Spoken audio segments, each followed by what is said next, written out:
말씀은 아브라함의 축복의 길이라고 하는 제목으로 함께 은혜를 나누려고 합니다. 명절이 되면 고향을 떠났던 사람들이 고향을 찾습니다. 이것은 인간의 본성이라고 할 수 있죠. 그러나 고향을 떠나야만 하는 사람도 있었습니다. 그가 누구일까요? 바로 오늘 본문에 나오는 아브라함 이야기입니다. 아브라함은 셈 족속 후예로서 갈대아 우르라고 하는 고향을 떠나서 가나안 땅으로 가게 되었습니다. 이 여정은 정든 고향을 떠나야 하는 아픔이었지만 결국 아브라함의 이 여정은 축복의 길이 되었습니다. 우리도 아브라함이 걸어갔던 그 길을 따라 걷는다면 우리의 인생의 여정도 축복의 길이 될 줄 믿습니다. 과연 아브라함이 걸었던 그 길은 어떤 길일까요? 먼저는 아브라함이 걸어갔던 그 길은 청산의 길이었다라고 하는 것입니다.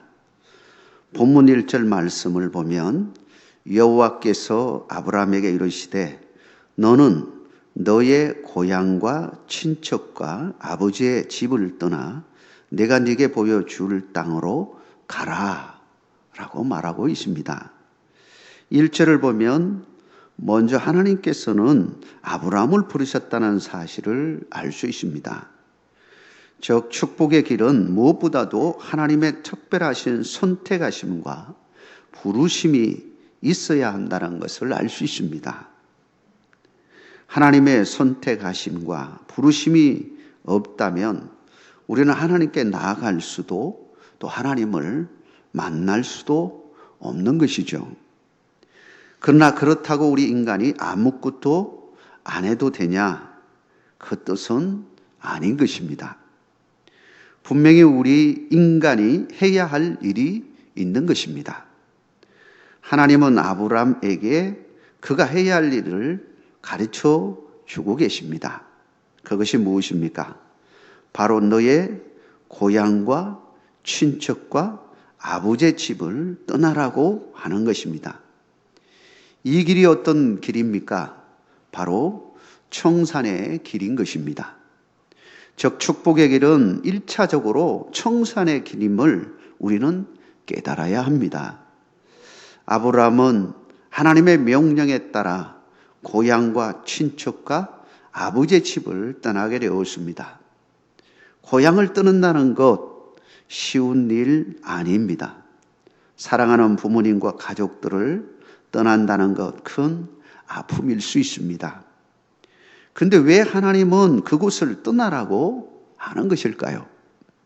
사실 아브라함의 고향 갈대아 우르는 지금의 이란 지역으로 인류의 4대 문명 가운데서 가장 먼저 발생한 메소포타미아 문명의 중심지였습니다. 고대 바벨론 지역이고 우리가 잘 아는 바벨탑 사건의 그 지역이기도 합니다.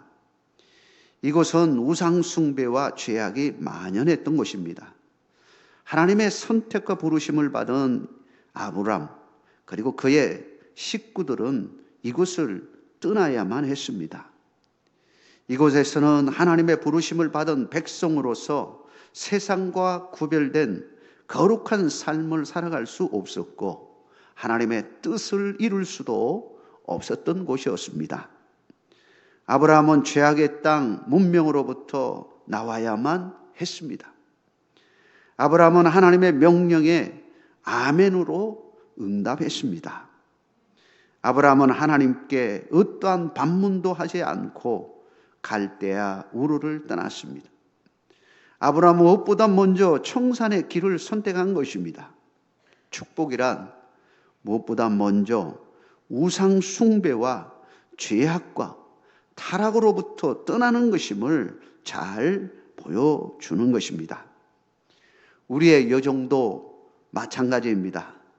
하나님의 축복을 누리기 위해서는 무엇보다도 먼저 나를 둘러싸고 있는 죄악 세상으로부터 떠나야 하는 것입니다. 이 길은 엄청난 결단이 필요합니다. 마치 우리가 생각해 보면 지구를 떠나는 로켓을 생각해 보면 엄청난 중력을 그걸 이겨내고 차고 나가는 것처럼 우리에게도 내가 익숙하고 좋아하는 것, 이 모든 것들 그 힘으로부터 벗어난다는 것 쉬운 일이 아닙니다. 그러나 우상 숭배와 죄악으로부터 반드시 벗어날 때에 하나님의 축복이 임하게 되어지는 것입니다. 이런 축복이 여러분과 여러분의 가문에 함께 하기를 주의 이름으로 축원합니다. 예수님께서도 마태복음 16장 24절에 이렇게 말씀하고 계십니다. 이에 예수께서 제자들에게 이르시되 누구든지 나를 따라오려거든 자기를 부인하고 자기 십자가를 지고 나를 따를 것이니라. 여기서 자기를 부인하라고 하는 것은 내 안에 있는 육에 속한 나로부터 벗어나고 고난이 있다고 할지라도 주님만을 따를 것을 명하는 말씀인 것입니다. 누가복음 9장 62절에서는 예수께서 이르시되 손에 쟁기를 잡고 뒤를 돌아보는 자는 하나님의 나라에 합당하지 아니하리라 하시니라 말씀하고 있습니다. 그리스도인들은 이제 세상을 떠난 자로서 세상을 뒤돌아보는 자가 되어서는 안 되는 것입니다. 세상을 바라봤던 롯 어떻게 되었습니까? 세상의 미련을 가지고 있는 자의 그 롯의 아내는 소금 기둥이 되었음을 보게 되어집니다. 내가 그동안 붙잡고 의지하며 살았던 우상들과 죄악들을 온전히 청산하고 하나님이 지시하는 곳으로 가는 것이 축복의 길인 것입니다. 사랑하는 성도 여러분, 진정으로 축복의 길로 가기를 원하십니까? 그렇다면 아브라함이 걸어갔던 청산의 길로 담대히 나아가는 여러분 되시길 주의 이름으로 축원합니다. 여전히 죄악된 세상에 미련을 가지고 있는 것들이 있다면 온전히 모든 것을 청산해야만이 하나님의 축복을 누릴 수가 있는 것입니다.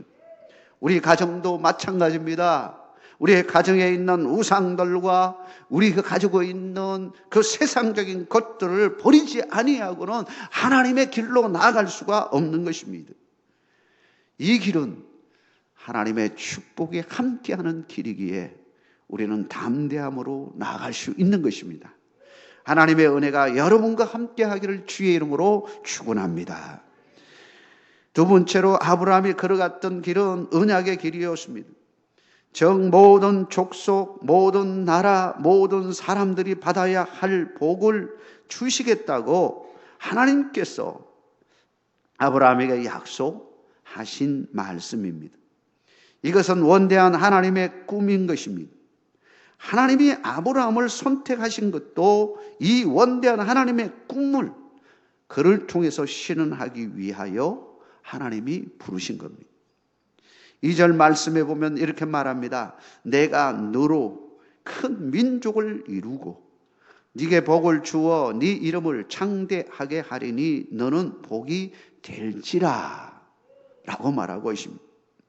아브라함을 향한 하나님의 언약의 말씀인 것입니다. 이 말씀을 1절과 연결해서 보면 일종의 삼포삼약을 하고 있습니다. 세 가지 포기를 하면 세 가지 약속을 주시겠다라고 하는 겁니다. 너의 본토, 친척, 아버지 집을 떠나라. 이거는 포기입니다. 우리는 가끔 포기하지 못해서 하나님이 주시는 축복을 못 누릴 때가 있습니다. 우리는 확실하게 포기할 것은 포기할 수 있어야 됩니다. 너의 본토, 친척, 아버지 집을 떠나라. 이거는 포기입니다. 내가 가지고 있던 것, 이 모든 걸 다 내려놓고 떠나야 합니다. 그러나 이 떠남으로 말미암아 하나님이 주시는 약속이 있었습니다. 민족과 땅과 복을 주시겠다고 약속을 하고 있는 것입니다. 아브라함은 하나님의 약속이 현실적으로는 막연하게 느껴질 수도 있었을 것입니다. 산포한다는 것, 나의 것들을 다 내려놓고 떠난다는 것, 이거 보통 일이 아닙니다. 아브라함의 나이가 이미 75세가 되었습니다. 아내가 있지만 아직도 아이가 없는 상태였습니다. 그런데 큰 민족을 이루어 주시겠다라고 하는 이 말씀 앞에서 과연 무슨 생각을 하게 되어지겠습니까?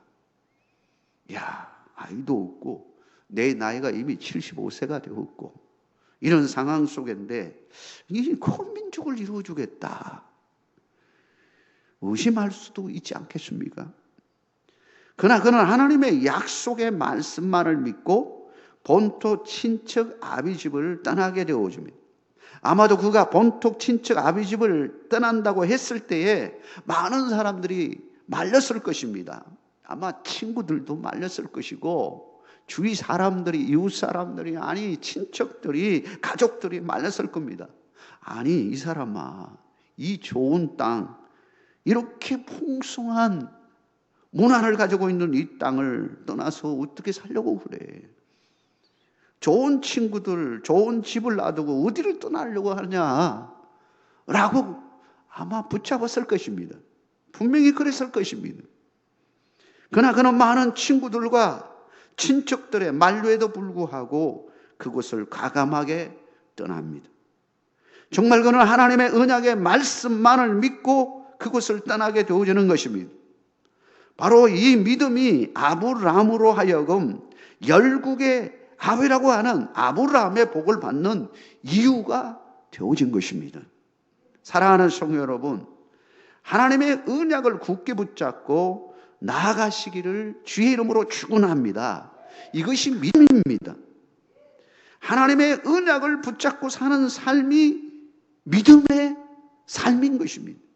우리가 뭘 붙잡고 살겠습니까? 하나님이 약속하신 말씀을 붙잡아야 되는 것입니다.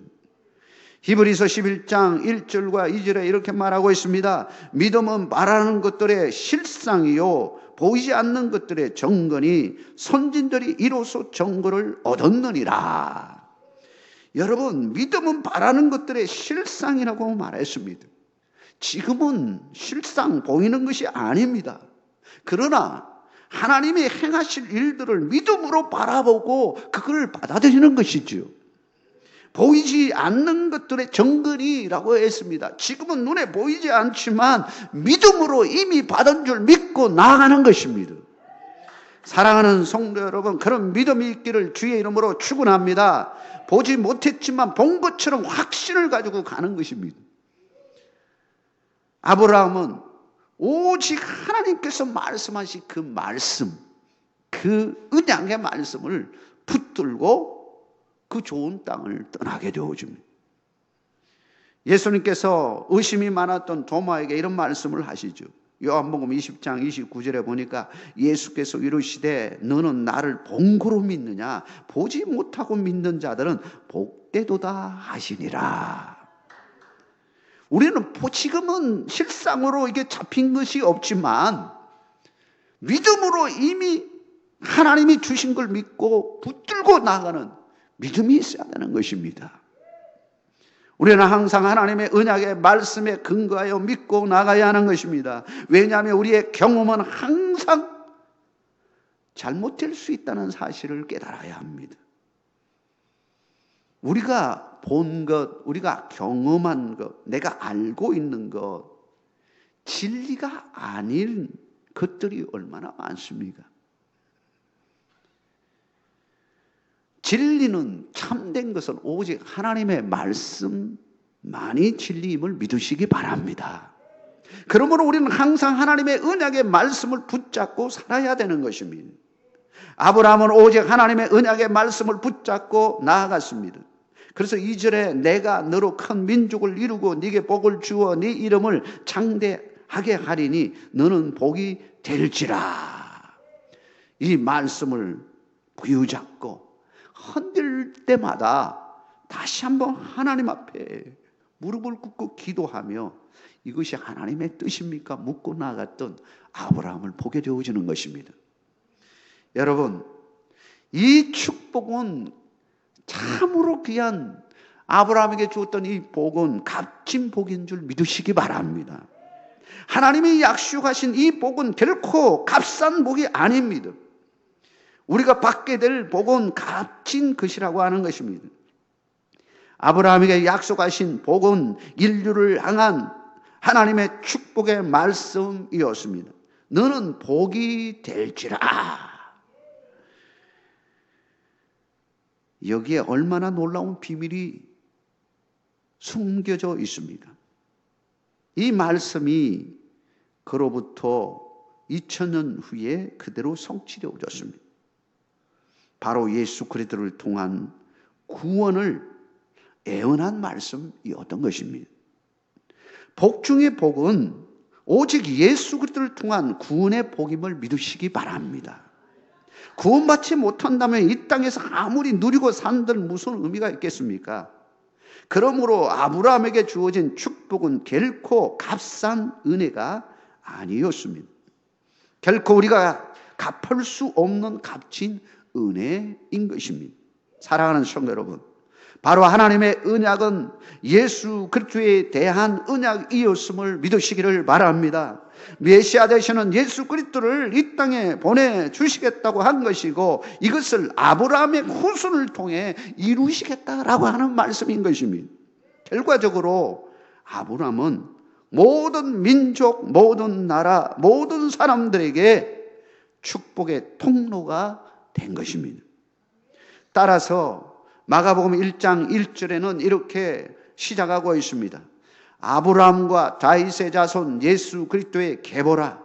예수 그리스도의 그 길만이 진정한 구원의 길, 복된 길임을 말씀하고 있는 것입니다. 요한복음 3장 16절에서는 하나님이 세상을 이처럼 사랑하사 독생자를 주셨으니 이는 그를 믿는 자마다 멸망하지 않고 영생을 얻게 하려 하심이라.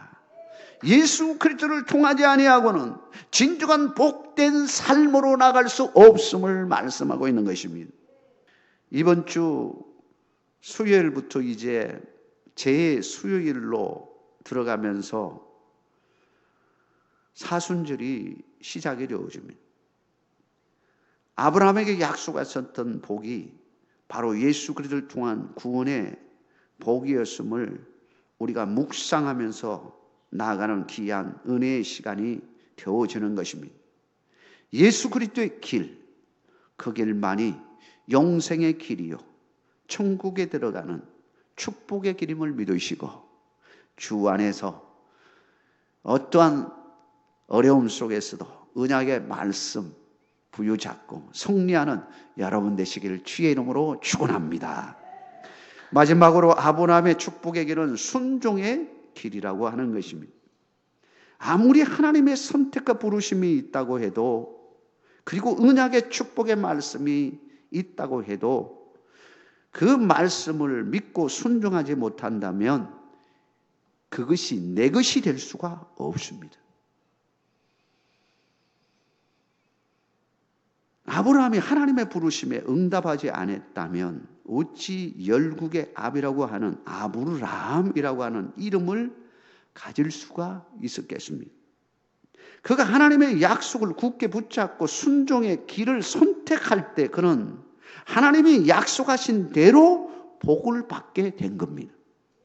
4절 말씀해 보니까 이에 아브라함이 여호와의 말씀을 따라갔고 롯도 그와 함께 갔으며 아브라함이 하란을 떠날 때에 75세였더라 말씀하고 있습니다. 아브라함이 하나님의 언약의 말씀을 붙잡고 길을 떠날 때가 그의 나이 75세였다. 그의 나이가 적은 나이가 아님에도 불구하고 하나님 말씀에 순종하여 가나안 땅으로 긴 여정을 시작하게 되었던 것입니다. 사람은 나이가 먹어가면 익숙한 것에 안주하려고 하는 마음이 있습니다. 새로운 도전, 새로운 것에 힘들어합니다. 그러나 아브라함은 결단을 내렸습니다. 하나님의 말씀에 순종하여 본토 친척 아비집을 떠났던 것입니다. 그러자 그의 여정은 참으로 행복한 여정이 되었습니다. 물론 어려움도 있었죠. 그러나 왜 행복한 축복의 여정이 되었을까요? 하나님이 그와 함께 했기 때문입니다. 여러분, 우리에게 어떤 고난이 오고 힘든 일이 있다 할지라도 하나님이 함께 하면 거기는 축복의 길임을 믿으시기 바랍니다. 축복의 길이 어떤 길입니까? 하나님과 함께하는 그 길만큼 축복의 길이 어디 있습니까?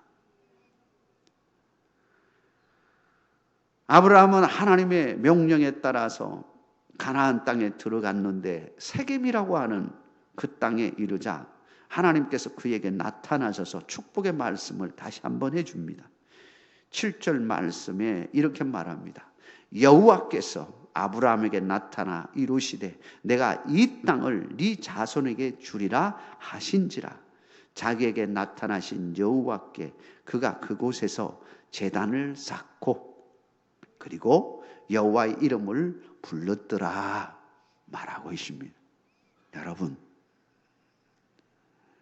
하나님께서 함께 아브라함과 했을 뿐만 아니라 갈대 우르르에서 말씀하신 땅을 주시겠다고 했는데 그 땅이 실제로 어떤 땅인지 들어가서 보게 해주시고 이 땅을 주겠다 약속하셨습니다. 그리고 실제로 그로부터 약 한 600년 지나서요 여호수아 시대에 그 땅을 가질 수 있게 해주셨습니다. 사랑하는 성도 여러분, 주의 약속을 굳게 믿고 순종의 길을 걸어가는 여러분 되시길 주의 이름으로 축원합니다. 하나님의 복은 순종하는 자에게 임하는 것입니다. 성경 속에 보면 하나님의 복을 받은 사람들을 보면 한결같이 순종의 삶을 살았습니다. 높은 산꼭대기에 방주를 지어라. 하나님께서 노아에게 명령했습니다. 노아가 상식적으로 아마 이론적으로 생각을 한다면 이 방주를 왜 산꼭대기에 지어야 합니까? 그것도 오랫동안. 그것도 작은 것이 아니고 큰 규모의 방주를 지어라. 여러분, 우리 인간의 생각으로는 도저히 감이 안 옵니다. 왜 방주를 지어라? 배를 거기다가 왜 지으라 하는 겁니까? 꼭대기에다가. 물은 저 밑에 있는데. 그러나 하나님의 명령이었기 때문에 노아는 그 명령을 그대로 실천합니다.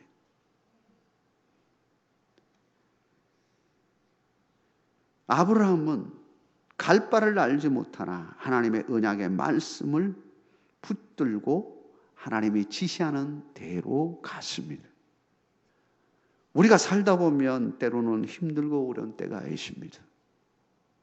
이렇게도 발버둥 쳐보고 저렇게도 발버둥 쳐보고 여러분 그럴 때마다 오늘 주시는 말씀을 기억하고 내가 아직도 버리지 못한 거 있나 생각하고 그 모든 거 버려야 할 걸 온전히 버리고 그리고 하나님의 언약의 말씀을 붙들고 순종하고 나간다면 여러분들도 아브라함에게 주셨던 그 축복이 여러분의 복이 될 줄 믿습니다. 여러분의 가문이 그런 복을 받기를 주의 이름으로 축원합니다.